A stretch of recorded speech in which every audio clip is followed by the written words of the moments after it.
Hello everyone, welcome back to my mini blog. আজকের দিনটা ছিল দিদুনের বাড়িতে কার্তিক পুজো। দেখো কত সুন্দর করে মামারা ডেকোরেশনটা করেছে, আর আমাদের কার্তিক ঠাকুরটাকেও দেখো কত সুন্দর দেখতে লাগছে।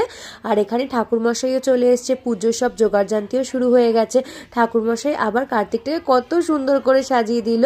এখানে এবারে আরতি করা হচ্ছে। আর দেখো সবাই সকাল থেকে উপোস করে আছে, সবার মুখ চোখগুলো দেখেছো কতটা অবস্থা খারাপ হয়ে গেছে। এবার আরতির টাপটা আমি একটু নিয়ে নিলাম। আর এখানে যেহেতু সবাই পুজোতে বসেছে, আর এইখানে দেখো হোম হচ্ছে। হোমটা হয়ে যাওয়ার পরেই আমাদের পুজো শেষ হবে। আর ওখানে ছোট বোনটাকে দেখছো কত পাকা পাকা কথা বলছে, কি ভালো লাগছে শুনতে। দেখো যাই হোক, আমাদের পুজো দেওয়া শেষ হয়ে গেছে। এখানে কাকিমা আর মিমি মিলে যাচ্ছে প্রসাদ দিয়ে এসে সবার এত জোরে খিদে পেয়ে গিয়েছিল যে আমরা সকলে মিলে খেয়ে নিচ্ছি।